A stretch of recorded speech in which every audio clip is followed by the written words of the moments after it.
Assalamualaikum warahmatullahi wabarakatuh. Waalaikumsalam.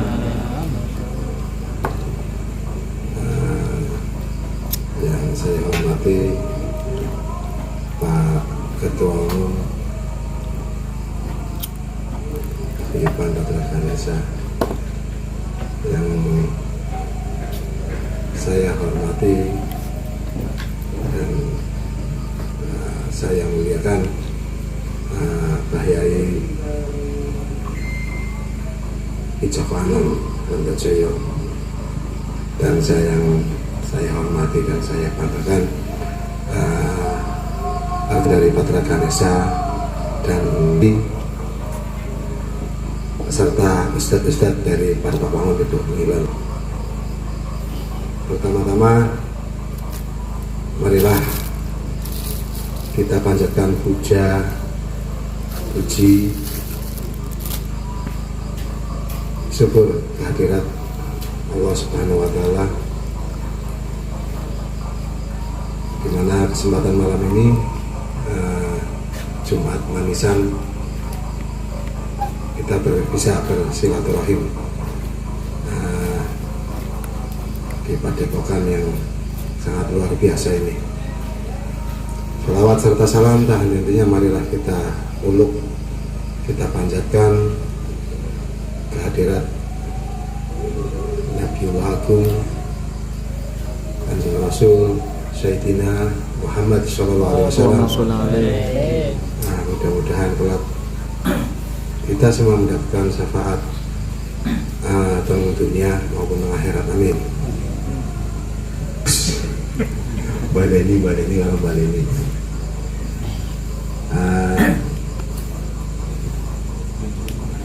Langsung dibuka pertanyaan. Dengan materi langsung pertanyaan. Ada pertanyaan. Mengulang sekilas kembali tentang pusaka. Mohon maaf, bukan saya menggurui di sini. Mari kita belajar bersama. Kita ngeling-ngeling kabeh sebilah pusaka atau keris ini ada 3 bagian besar. Nah, yang pertama warangka. Warangkanya ya. Ini warangka. Warangka pusaka, warangka keris. Yang berikutnya adalah bilah. Bilah itu bagian dari pusaka yang itu tentunya intinya ini.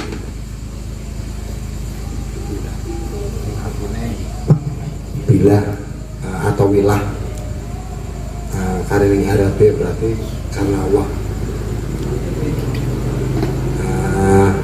Berikutnya adalah jejeran handle. Bisa dilengkapi handle, jejeran, dederan, ataupun mengenai bahasa teganannya apa kata?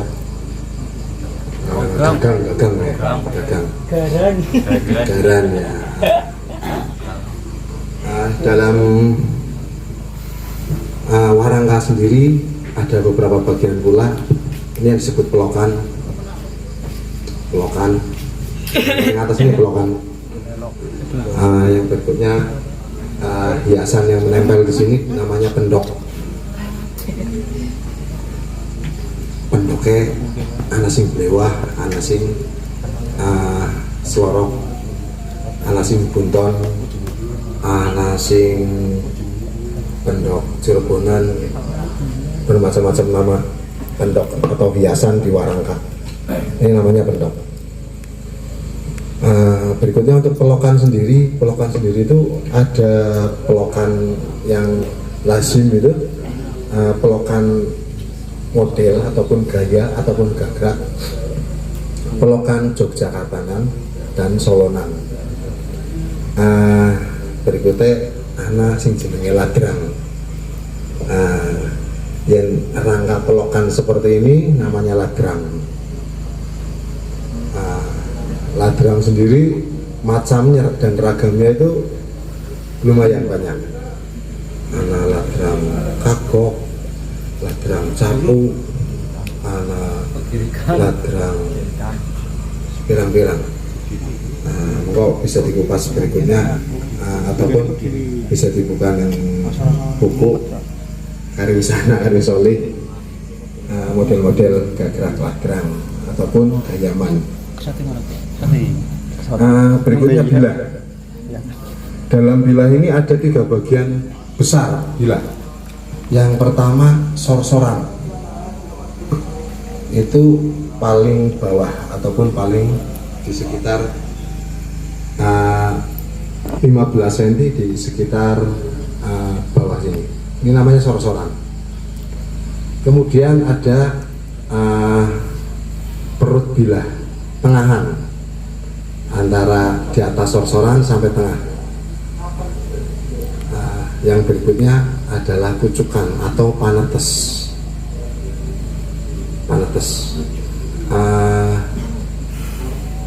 Bagian yang paling banyak namanya itu di sorsoran pusaka. Itu paling banyak namanya, paling banyak ricikannya. Dan ricikan dalam sebilah pusaka itu penuh dengan filosofi. Misalnya di bagian sorsoran bagian depan bilah, yang paling depan namanya gandik. Di belakang gandik itu ada pecetan yang biasa pecetan atau belumbangan. Di bagian belakang sorsoran namanya wadidang. Bagian belakang ini namanya wadidang. Itu untuk bagian-bagian pusaka akan lebih jelas. Rekan-rekan semua punya Android, itu bisa dicari di Google bagian-bagian pusaka, nanti keluar gambar beserta keterangannya. Ada yang namanya geneng, ada yang namanya ganja, bukan ganja yang narkoba, bukan ya. Ganja itu bagian paling bawah di bilah, yang biasanya itu akan terlihat terpisah bagian bawah sekali, namanya ganja. Dalam sebilah pusaka itu biasanya ada logam yang berbeda, yang menjadikan bilah itu terlihat berbeda.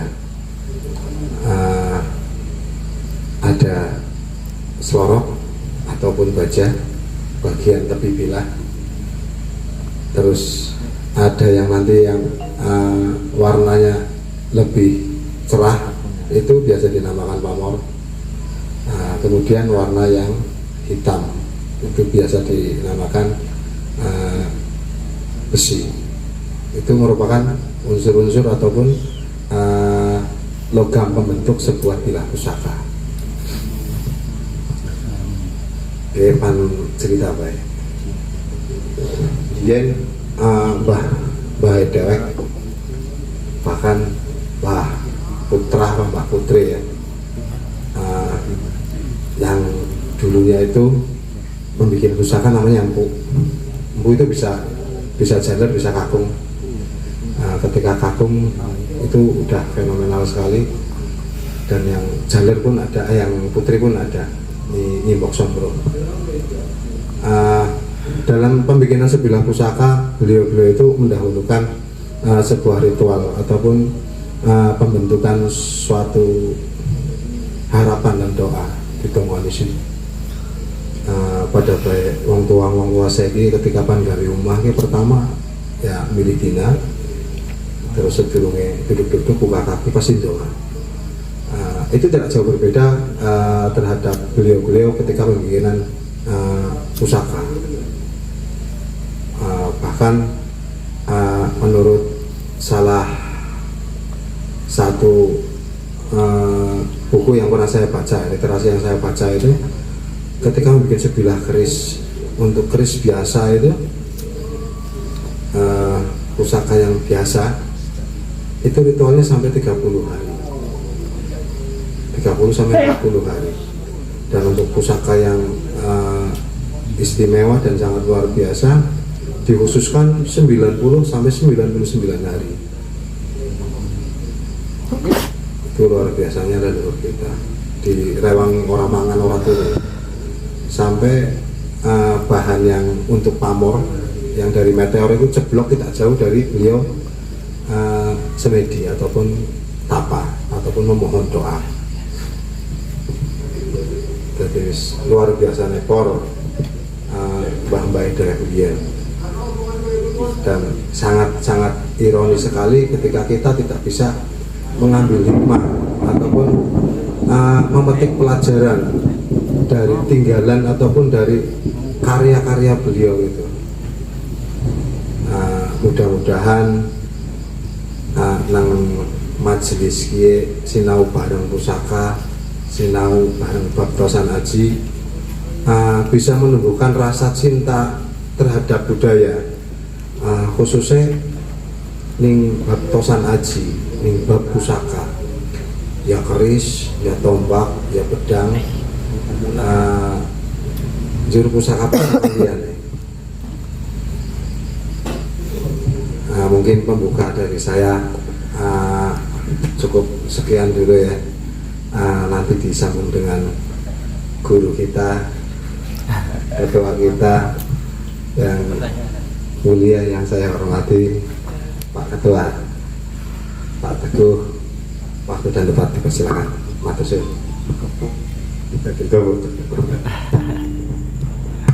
Jenenge ganti. Bismillahirrahmanirrahim.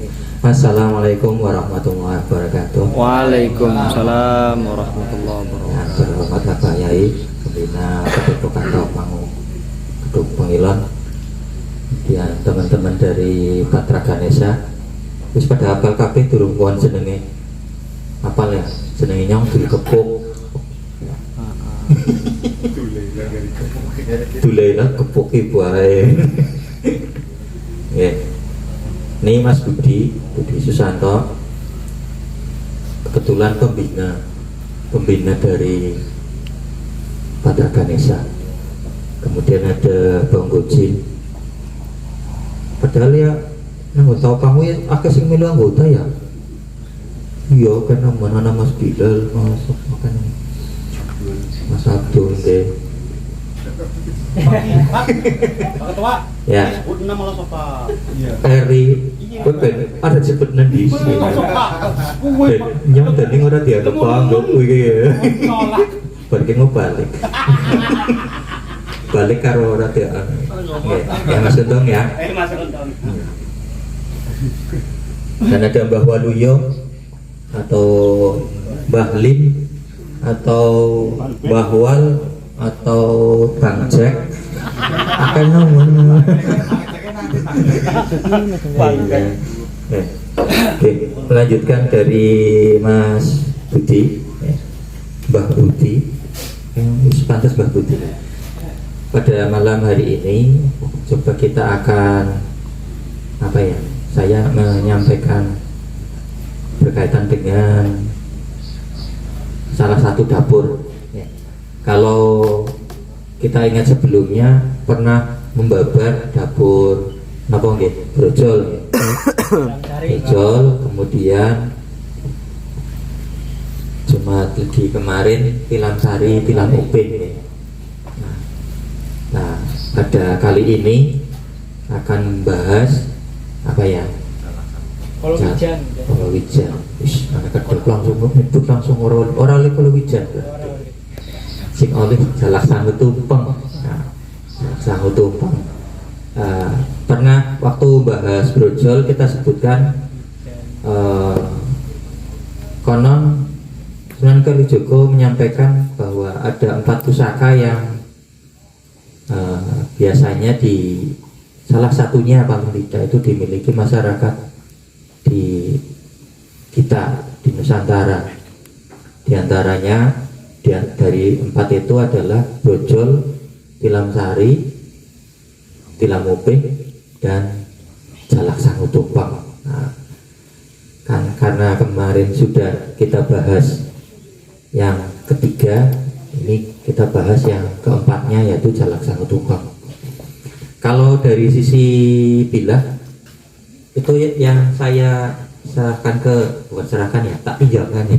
serahkan lo orang balik. Seneng nemen kayak ih diserahkan ya. Asik.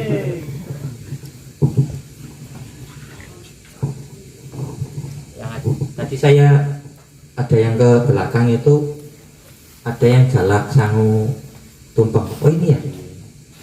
Bukan. Dua. Kalau tadi ada dua, satunya itu tilam sari, satunya jalak sangu tumpeng. Nah, monggo dilihat yang jalak sangu tumpeng. Jalak sangu tumpeng itu dari sisi bentuk kerisnya lurus. Angger wong Jawa ngomongnya leres. Jadi angger wong leres ya wong lurus. Kerisnya leres, lurus. Kemudian monggo dicermati dari sisi bagian licikan yang tadi bagian Mas Budi bilang ya, sorsoran ke bawah ya, atau di bagian sorsoran. Itu yang pertama gandiknya lugas. Gandik itu bagian depan dari keris ini ya. Lugas itu berarti tidak ada hiasan apapun. Maksudnya kenapa disebut lugas? Biasanya yang selain ini ada kembang kacang, jalen, lambe gajah gitu ya, janggut. Ini lugas berarti hanya botol rubuh saja. Dan nanti tergantung dari tangguhnya. Tapi secara umum bentuknya lurus miring, lurus dan miring. Yang pertama itu gandiknya polos. Kemudian yang kedua ada tikel alis. Nah, ada tikel alis. Tikel alis itu berarti di bagian atas ini ada yang naik ke atas, tekokan naik seperti alis. Nah, kemudian yang ketiga ada pijetan. Nah, ini tiga ricikan ini sama dengan yang di kemarin kita bahas di tilam sari ataupun tilam upih. Di tilam sari, tilam upih ricikannya sama, gandiknya lugas, ada pijetan, ada tikal alis. Kalau mundur lagi sebulan sebelumnya lagi brojol itu hanya pijetan tanpa tikal alis, gandiknya sama lugas. Nah, yang beda lagi dengan jalak sangu tumpeng ini ada tambahan ricikan lagi. Ada tambahan ricikannya berarti 3. Yang pertama ada sogokan kalih, berarti ada kayak sogokan nih. Naiknya kira-kira sewajarnya ya. Kalau di estetika itu biasanya mengikuti arah dari pijetan ya. Nah, tapi itu harus dengan agak jeli. Berarti ada sokokan. Kalih itu loro alias 2. Jadi sokokannya loro. Nanti akan ketemu sokokannya hanya depan saja. Ya. Atau sokokan depan 1 sampai atas. Ada lagi sokokan 2 sampai tengah. Ada lagi sokokan 2 sampai atas, macam-macam. Nah, ini kalau yang jalak sangu tumpeng sokokannya sampai dengan daerah sorsoran saja, jumlahnya 2. Kemudian ada lagi ripandan. Nah, ripandan itu ada di bagian belakang ya, ini di bagian gonjo bagian belakang, tapi kayak ri, berarti kayak ada pucuk sedikit aja. Nah, kemudian yang agak biasanya susah dilihat lagi ada serawean. Serawean itu ada seperti guratan di bagian belakang bila naik ke atas. Itu serawean. Tapi nanti di beberapa juga apa ya, mungkin tidak akan sesuai pakemnya ya. Mungkin karena usia atau mungkin karena bentuk. Nah, kalau contoh yang ada di mungkin dipegang itu deh, itu cari ripandan tidak ada itu mungkin, karena sudah sepuh, lebih sepuh dari ini. Itu perkiraan tangguhnya tangguh Mataram awal ya, atau mungkin Mojopahit itu. Jadi ripandannya sudah nggak kelihatan karena sudah sekian tahun Jadi sudah 500 tahun bayangnya cuma nyenil secuil dok. Dengan proses umur 500 tahun akhirnya hilang. Nah itu dari sisi risikannya. Nah kebetulan ini kalau di pamornya yang saya pegang pamornya Wongkon Esen. Wongkon itu wongku itu dilindungi. Jadi kalau dari sisi filosofinya berarti doa pengharapan yang bisa untuk perlindungan.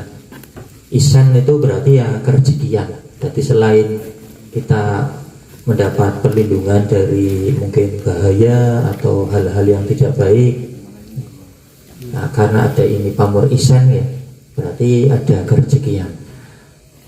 Ini yang berkaitan dengan pamornya.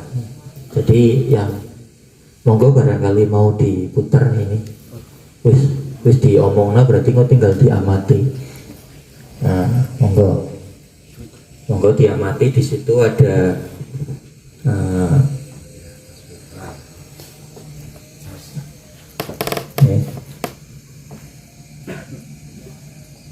gandiknya lugas, kemudian ada pijetan, kemudian ada tikel alis.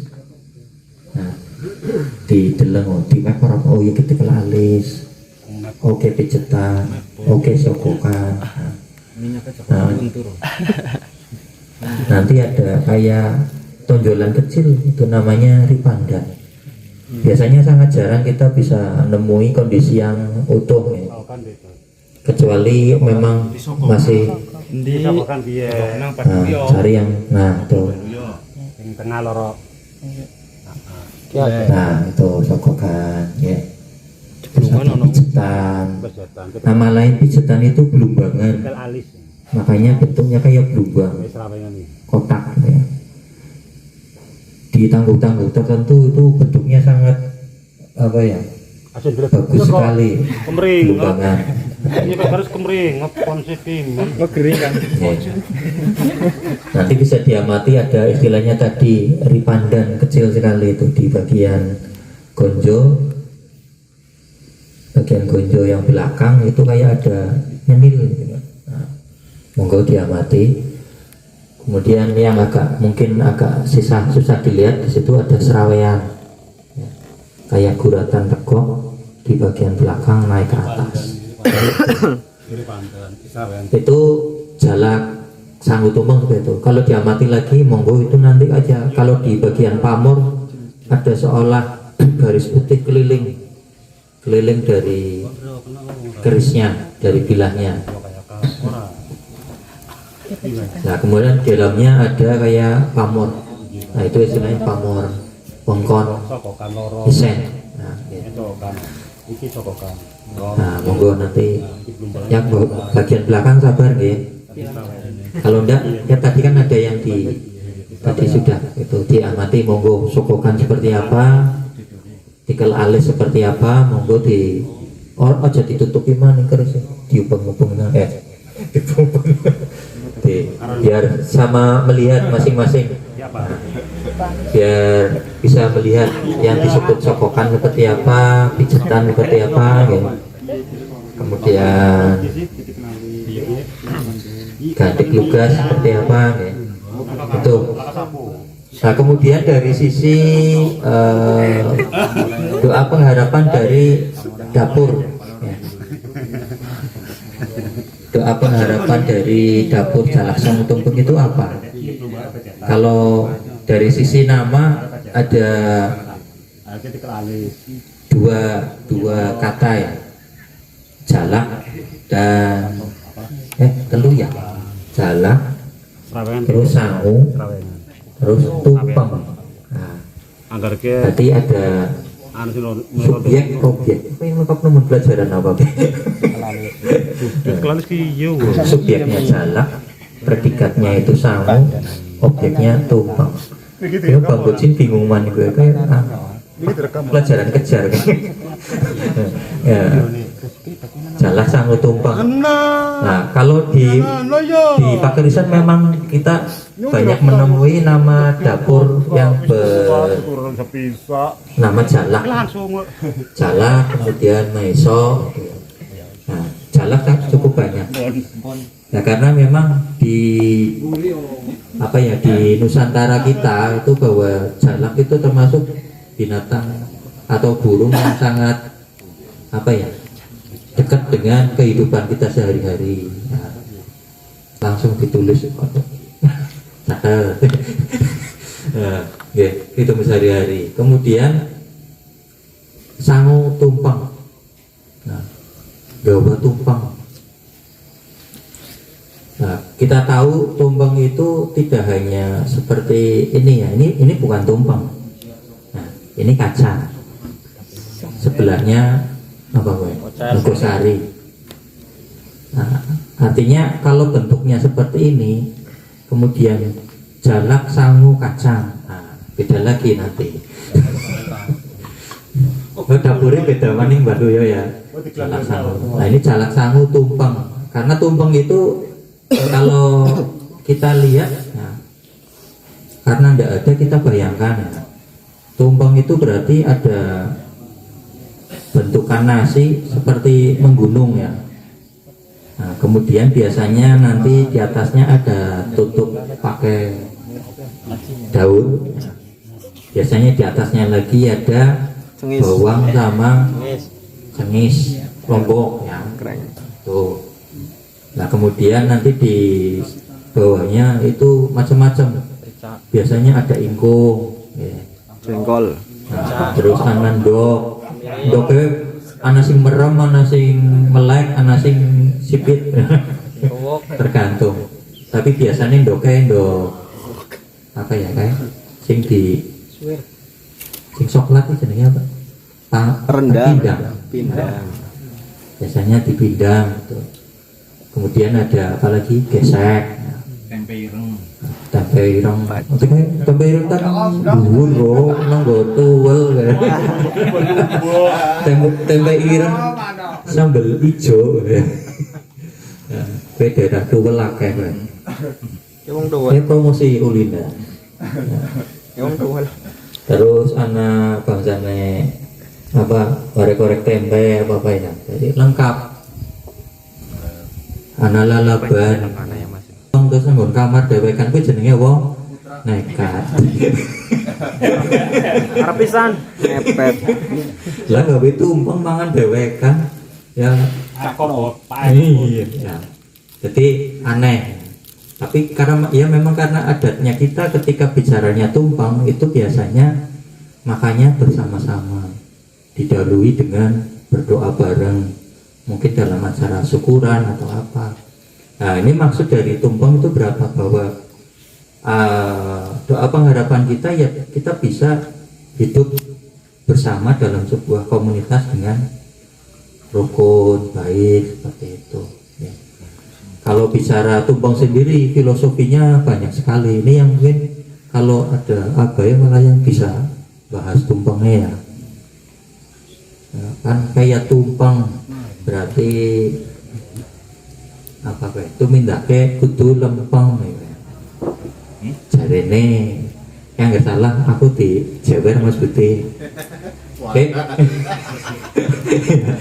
Tumpeng ya, tumindake kanthi lempeng. Jadi akeh filosofi nih nanti di tumpeng itu kan. Namanya kemudian ingkung. Ingkung itu ya kalau orang Jawa itu kan senangnya wiridan. Berdoa kepada Tuhan, dekat dengan Tuhan. Kalau bahasa Jawanya menekung, ingkung. Angger wong Jawa kan senangnya gue. Wiridan nanti bengi, nanti ayam itu jangan. Anak sing nyebut misalnya menekung. Terus iwak gesek, filosofi apa maning gue? Jenenge iwak gesek uripe mesti ngronggol. Takon Bang Gojin, angger iwak gesek oleh siji apa 20. Apa langsung sekandi? Mesti oleh langsung akeh. Iya Bang Gojin. Iya.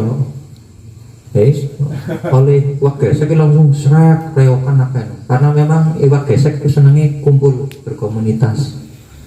Ya harapannya juga di sini ada kebersamaan. Jadi tumpeng sendiri banyak sekali artinya. Artinya apa ya? Dari keris jalak sangu tumpeng ini filosofinya kebersamaan, guyub, bisa hidup bersama dengan baik.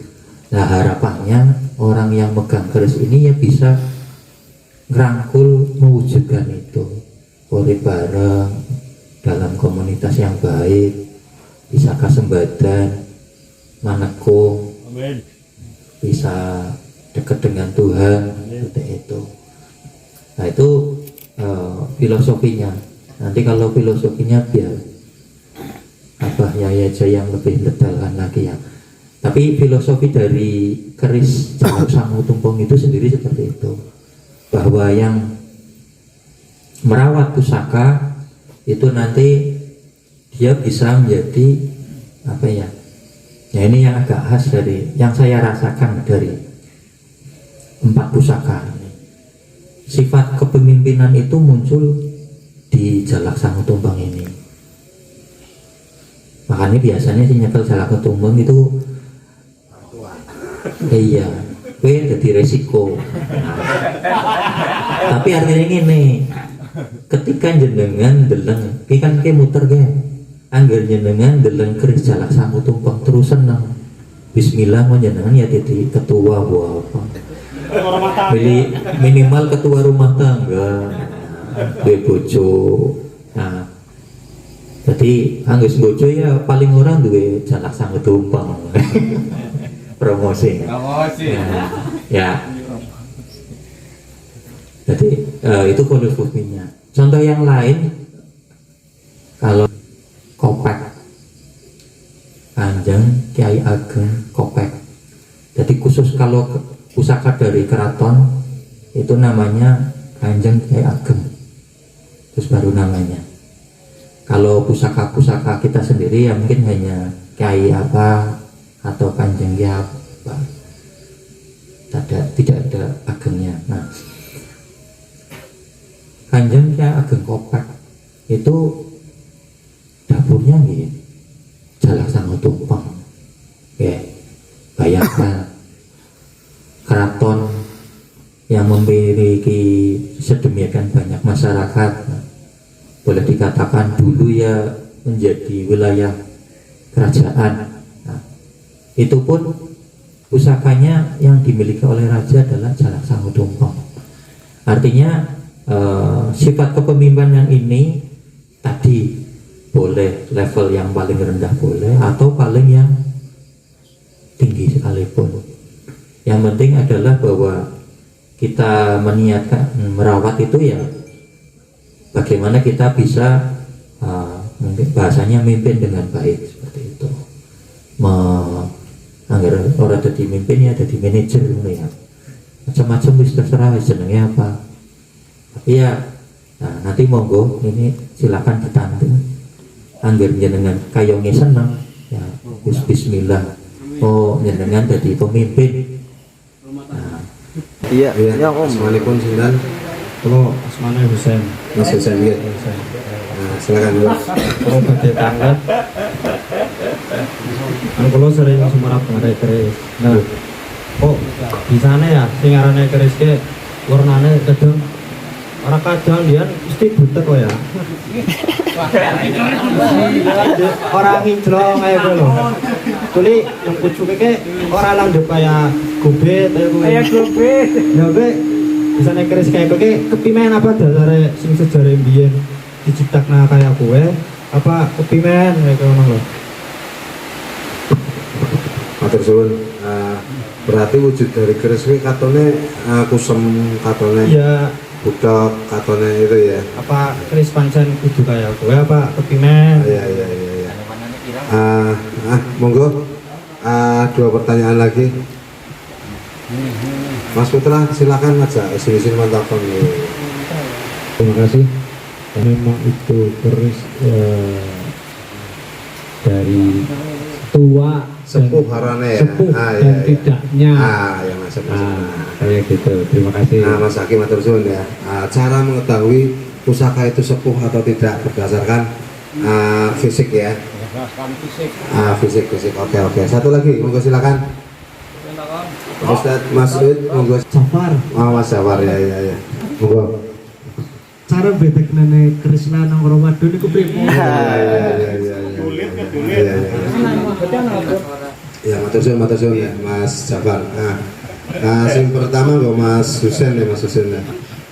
Kenapa penampakan pusaka itu kusam, irang, Terkandung nyekel. matur suwun. Pusaka itu bukan karena istilahnya kelihatannya itu kusam atau gimana, itu memang ada teknik perawatan ketika setelah diputih itu ada teknik perawatan yang namanya warangan itu sifatnya mengkorosi tapi juga melindungi dan memperindah pamor. Cuma di sini ketika yang dilihat mungkin warangan sudah lama, akhirnya pamor dan besinya itu tidak kelihatan. Di sini ada juga pusaka yang kelihatannya bagus, itu ketika memang perawatannya juga bagus. Berarti mungkin ketika rangan sudah lama, mungkin diputih lagi, terus dikasih rangan yang baru lagi, akhirnya kelihatan bagus. Kenapa terlihat yang kusam itu? Karena memang mungkin di sini bilahnya udah sangat sepuh ya, mungkin di era Majapahit ataupun di atasnya di era Mataram. Banyak juga yang di era-era yang nom-noman, di era PBHB ataupun di era-era yang Majapahit sekalipun ketika perawatannya bagus akan kelihatan bagus. Nanti juga dengan kalau senang pasti akan menjumpai seperti itu. Karena kebetulan saja yang pas dengan lihat itu memang pas pusaka yang mohon maaf itu mungkin rangannya lama, rangan sudah lama, jadi tidak kelihatan unsur pamor dari pusaka tersebut ataupun pusaka yang perawatannya kurang. Jadi memang di sini juga pusaka harus dirawat. Ada juga yang memang istilahnya belas orang dirawat ya atau ini nieng tok kayak gitu.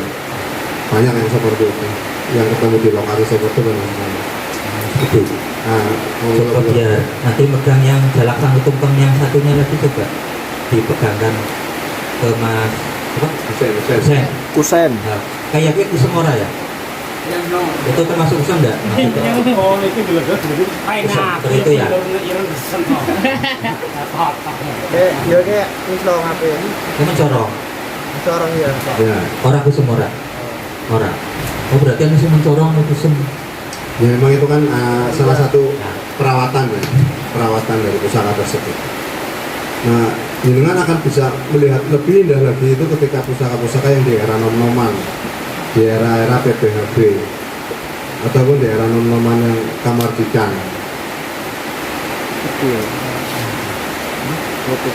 Karena itu dibikin ya dari logam-logam. Itu kan ketika tambah usia, tambah sepuh, tambah lama akan tambah kelihatan kusam ataupun bahasanya ini nieng gitu ya. Makanya diperlukan perawatan itu seperti itu. Berikutnya dari Mas Zaki ya Mas ya. Mas Husen sudah puas jawabannya? Kali kurang puas di puas-puas dewek. Cukup ya. Iya. Mungkin nanti bisa japri sama Mbah Luyo itu, Mbah Luyo bisa menerangkan cara perawatannya biar nggak kusem. Karena spesialis rangan juga beliau itu. Singkat.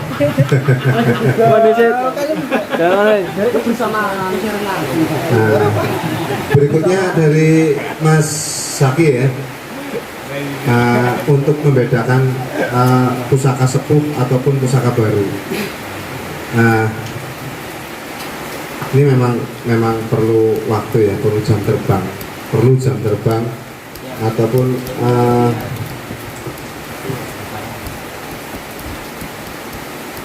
Dan itu memang yang harus rekan-rekan menurut saya ini pokok, wajib tahu mengenal besi, mengenal logam, mengenal bahan pusaka. Itu sering-sering terjadi sekali di lapangan ketika pusaka itu difoto katone tua, jebulannya itu logam-logam bikinan baru, bahkan itu koden pengrajin yang bikin cuma dikorosi sedemikian rupa, dibikin korosi sedemikian rupa supaya kelihatan sepuh atau tua. Ini wajib apa ya, menurut saya rekan-rekan wajib tahu mana material besi yang sepuh, mana material besi yang baru tapi disepuhkan.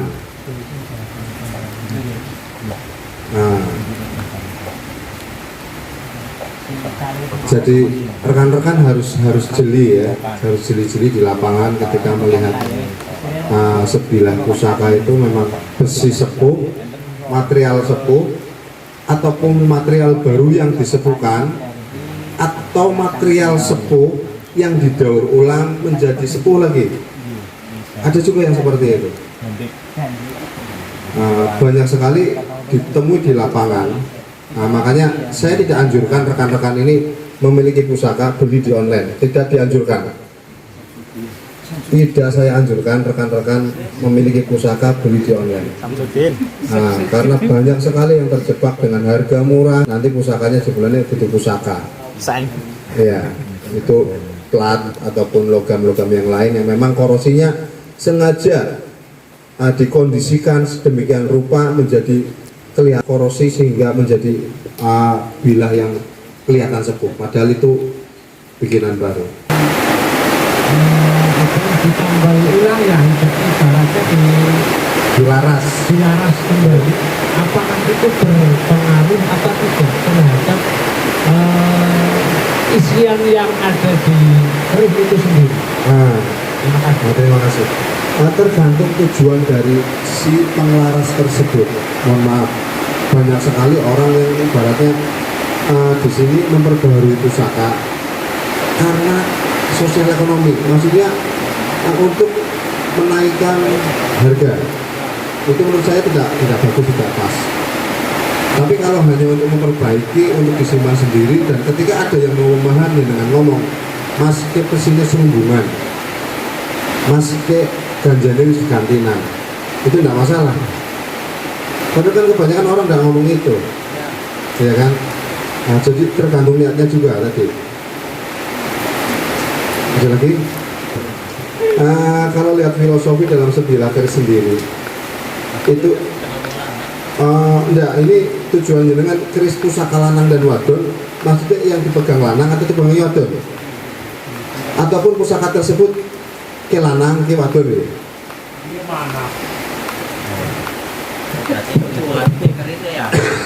Karena itu kadang krungu, mungkin jalan ini wadon, ini sekarang itu wadon.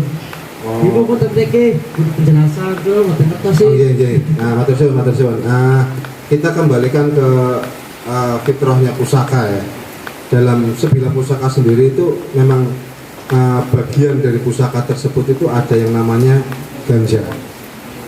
Yang namanya ganja sendiri itu memiliki sifat perempuan ataupun memiliki karakter perempuan. Ganja itu karena bolongan.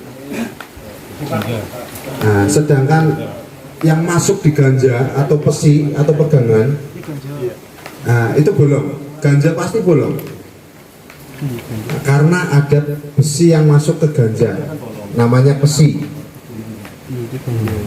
Pesi itu sifatnya maskulin ataupun cowok atau lanang. Dan dari bahan pusaka sendiri, ketika besi itu dari bumi, itu pasti berkarakter cowok, ibu, cewek. Besi berkarakter ibu, itu pasti cewek. Karena penyebutan ibu bumi, bapak angkoso. Nah, dari angkasanya itu dari meteornya. itu sudah penggabungan.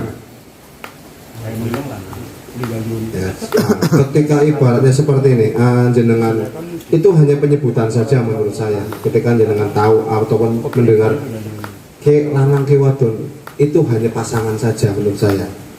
Biasanya seperti ini, ketika di rumah itu ada tilam upih, ada tilam sari.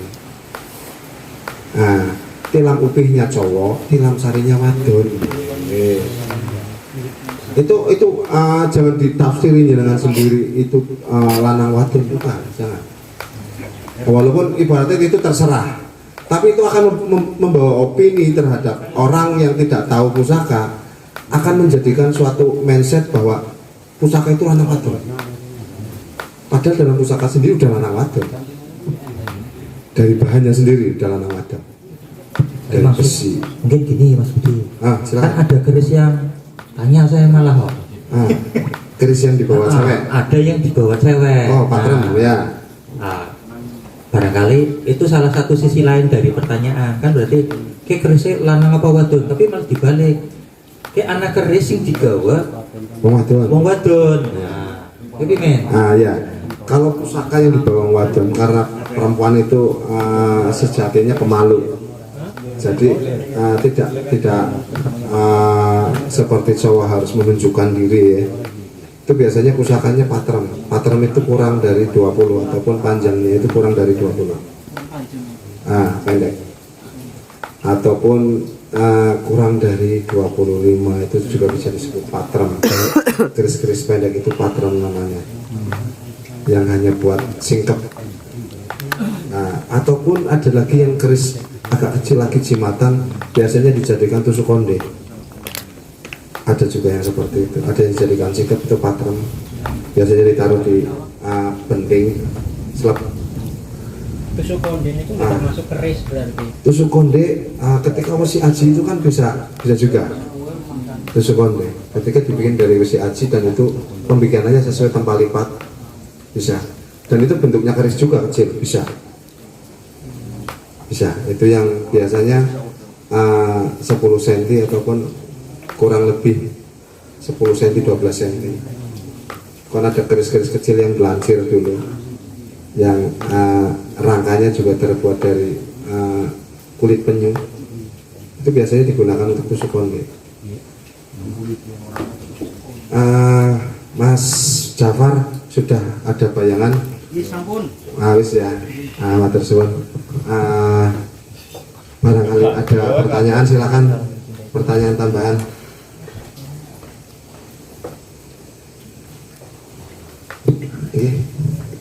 Assalamualaikum warahmatullahi wabarakatuh. Waalaikumsalam warahmatullahi wabarakatuh. Ya, Amit Sewu ada yang nyebut. Kali Mas Intan? Hayan. Nggih. Pun kawan pertemuan ini katose tetes ki penasaran. Dereng nate dipun jelasaken sing wonten kan namung jelasaken bilih niki bilah wonten nggih. Nggih. Bilah. Sedangkan keris sendiri ada yang berkelok, sering disebut lo. Kalau yang semacam ini kan yang sudah setiap pertemuan hanya menjelaskan oh ini tilam upi, ini tilam sari, ini apa namanya brojol. Nah, sebenarnya dari bilahnya sendiri yang model lurus semacam ini itu dinamakan, maksudnya dinamakan apa gitu? Kalau yang berkelok kan lo gitu kan. Nah, yang model semacam ini dinamakan apa gitu? Keris lurus. Laras. Oh, keris lurus. Iya. Ya kan dari pertemuan yang pertama saya kan hanya bilah saja terus dinamakan oh ini yang brojol, ini yang telang upi, ini tilam sari gitu. Dari yang dipertanyakan kan itu bentuknya itu kalau yang lo sudah nyata saya tahulah itu lo gitu kan, karena bentuknya mungkin bergelombang-gelombang gitu kan berkelok. Nah yang ini kan ada yang di apa namanya bawahannya itu kan ada yang kecil gitu kan, atasnya besar, nanti depannya paling ujung ada yang kecil gitu kan. Ada yang dari ini besar nanti ujungnya kecil gitu kan. Atau kan ada yang apa namanya yang pernah saya lihat itu kan di bawahnya itu agak bulat, sengaja agak bulat. Ininya itu terus saya kecil sampai Oh, mungkin itu ada budak setegal namanya ya. Itu salah satu ricikan dari pusaka, ricikan dari keris tersebut. berarti tetap secara apa namanya, secara bilah tetap dinamakan keris lurus kalau nggak berbelok. Keris lurus sama keris luk. Nah, lurus sendiri itu kurang lebih ada 64 dapur jenis, dan itu bisa lebih. Itu yang dalam referensi yang tertulis dalam referensi buku. Sedangkan mohon maaf ya, ketika nama Pulang Geni itu kan luk juga, luk 5. Pulang Geni yang lurus juga ada. Nah, terus ada tambahan ricikan banyak sekali, ada kudak setegal, belum ada yang singobarong, kandiknya ketika kandiknya itu berupa hewan ataupun orang, itu lain lagi, itu namanya ganan, kandik ganan, itu hewan ataupun orang, pandito semedi ataupun putut, orang yang berdoa itu banyak sekali. Jadi ketika belajar pusaka memang ujar aku udah tambah bodoh. Orang bisa hatam gitu loh. Banyak sekali bermunculan pusaka-pusaka itu yang di luar pakem. Sedangkan ibaratnya kita itu terpaut belajar pusaka itu di pakem dulu. Sedangkan banyak sekali empu-empu itu yang di luar pakem. Bahasanya iya, tayuan. Iya, ketika dia mendapat ilham sendiri, bahasanya isyarah, harus bikin pusaka sendiri. Itu kan keluar dari pakem, itu banyak sekali. Banyak sekali.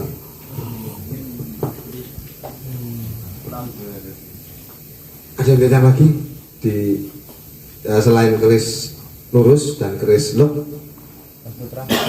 Pot, takon pot. Enggak Mas Putra. Iya, enggak Mas Putra.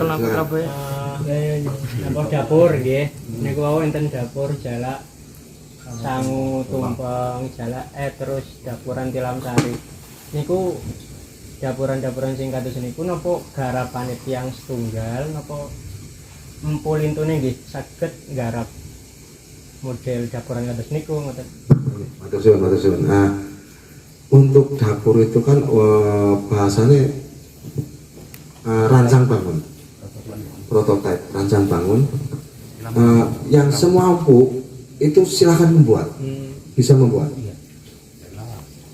Tapi lain halnya dengan dapur tertentu, misalnya seperti ini, dapur Pandito Semedi yang kembar, itu hanya empu umyang yang buat. Ketika itu terdeteksi bukan dari empu umyang, berarti itu biasanya susulan ataupun bukan original empu umyang, makanya dinamakan umyang jimbe. Itu karena nama empunya umyang dan turunannya empu umyang.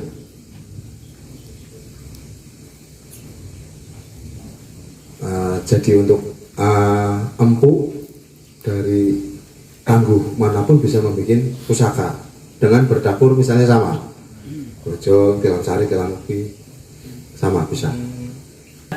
Apaan? Maksud cilok orang lebih ngarap.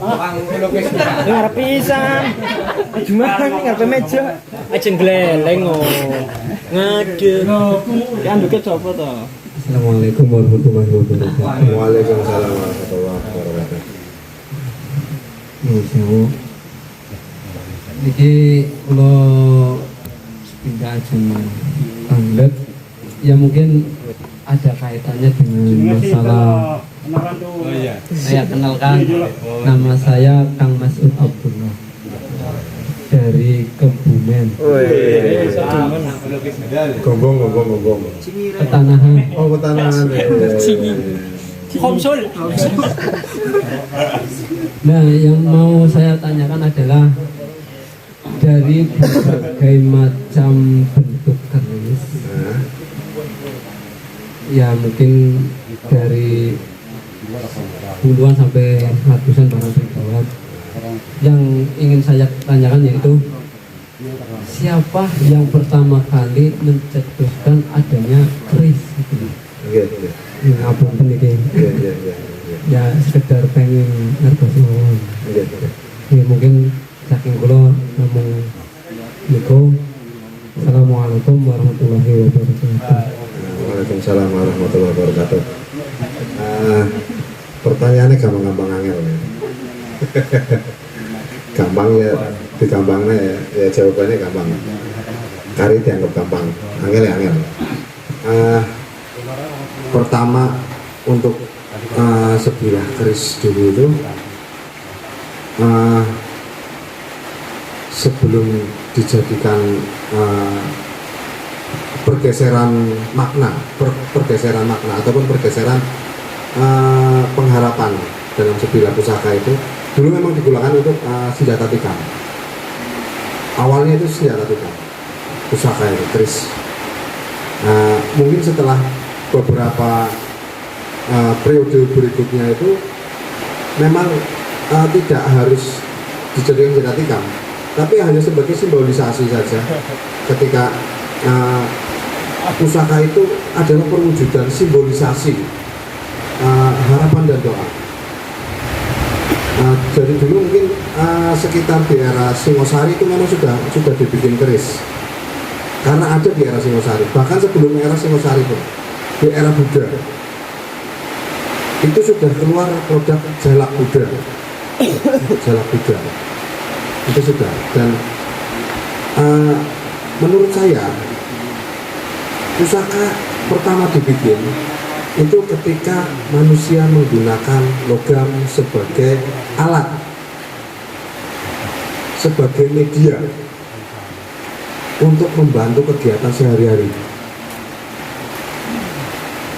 Dan itu mungkin ketika kalau kita meyakini Al-Quran itu ketika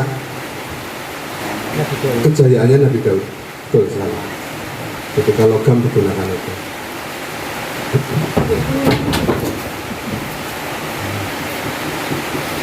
Dan saya kira ketika di era sebelumnya pun sudah ada, cuma mungkin namanya berbeda.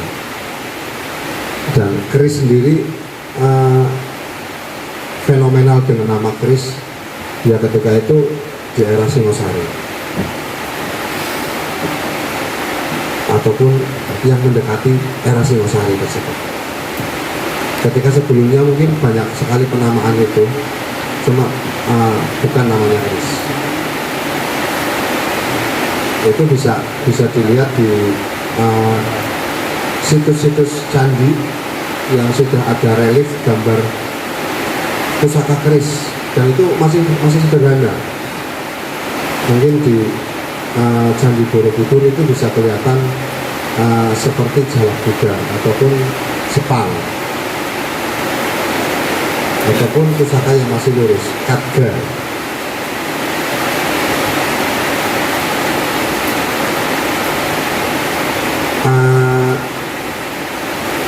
Dari jawaban yang ada bisa cukup ataupun kurang? Cukup ya. Cukup. Iya.